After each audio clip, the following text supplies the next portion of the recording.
বললেন আপনি? ফার্মের মুরগি।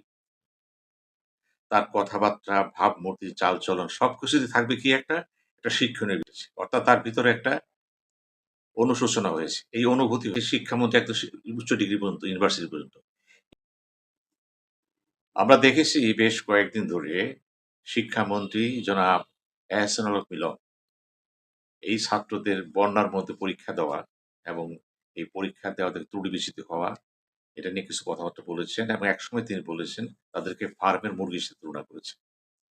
বিষয়টি তাৎক্ষণিকভাবেই মনে হচ্ছে একটা জ্বলন্ত আগুনে আরো কিছু কেরোসিন ঢেলে দেওয়া হলো এবং এটা নিয়ে গত দুদিন অনেক আন্দোলন করা হলো, হইচই করা হলো, ছাত্ররা খুব বিক্ষুব্ধ এবং একটা সময়ের পর্যায়ে জনাব এহসানুল হক মিলন উনি সংসদে কথা বললেন এবং তিনি একটা পর্যায়ে একেবারে সরাসরি বললেন, দুঃখ প্রকাশ করলেন।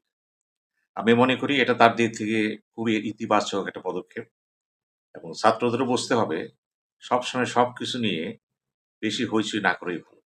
কারণ লেখাপড়ার সাথে লেখাপড়া থাকবে। এখন তার দায়িত্ব হচ্ছে তাদের লেখাপড়া করা, পরীক্ষা দেওয়া এবং যেটা শিক্ষামন্ত্রী বলেছে এবং সে দুঃখ প্রকাশ করেছে, এটাকেও কিন্তু আমরা ওয়েলকাম জানাবো। আমরা যেমন শিক্ষার্থীর সাথে আছি এবং ভালো কাজের সাথে মন্ত্রী যে কথাটা বলছেন আমরা তারও প্রশংসা করছি। একটা জিনিস কিন্তু শিক্ষামন্ত্রীকে খেয়াল রাখতে হবে। আপনি শিক্ষিত, মার্জিত, ভালো কথাবার্তা বলেন এবং আমি তো আপনাকে ঢাকা ইউনিভার্সিটি চিনি।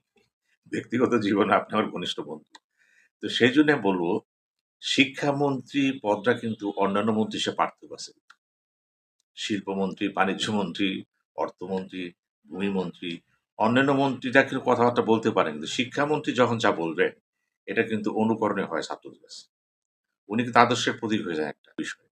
আদব কায়দা, ভাব গাম্ভীর্য। কারণ তিনি ভাইস চ্যান্সেলরদের নিয়োগ দিচ্ছেন, খেয়াল করবেন কিন্তু।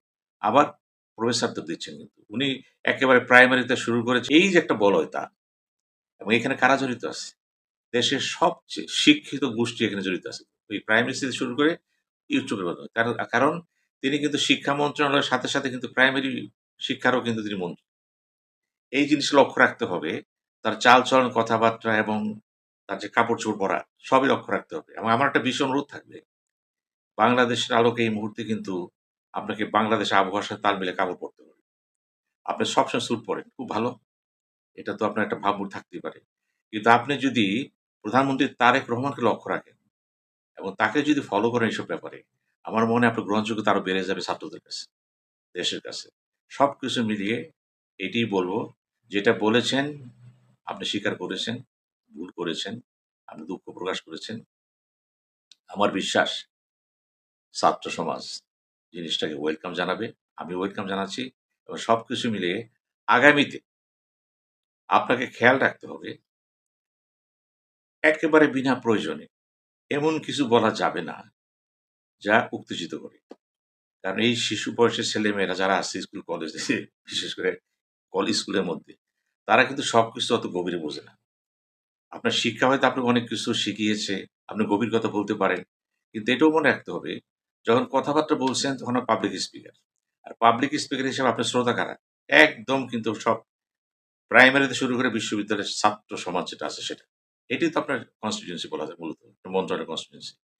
এক্ষেত্রে বারবার খেয়াল রাখবেন যে ভুলটা শেখ হাসিনা করেছিল রাজাকার বলে, যেই ভুলটা ভারতের সুপ্রিম কোর্ট করেছিল ককরোচ বলে, একই ভুল কিন্তু আপনিও করেছিলেন।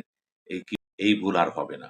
ভবিষ্যতে আপনার কাছ থেকে আমরা আরো মিষ্টি, মিষ্টি কথা শুনতে চাই, ভালো কথা শুনতে চাই, আদর্শিক কথা শুনতে চাই এবং আপনার আচার-আচরণ, কথাবার্তা এবং ড্রেস কোডে আপনাকে প্রমাণ করতে হবে আপনি ষড়ঋতু দেশে বাস করেন। ওই ষড়ঋতুর প্রেক্ষাপটে আপনাকে কাপড়-চোপড় পরতে হবে কিন্তু। এইটা অতি জরুরি। কারণ এটা নিয়েও তো সমালোচনা হচ্ছে। আমরা চাই না, আমরা চাই শিক্ষামন্ত্রী সবসময় শ্রদ্ধার পাত্র সমালোচিত থাকবে। সবকিছু মিলে যেটা হবে আপনার আগামী দিনের আরো একজন দক্ষ, বিচক্ষণ এবং আদর্শবাদী শিক্ষামন্ত্রী হিসেবে আত্মপ্রকাশ করেন, এটি আমাদের কাম্য। ধন্যবাদ।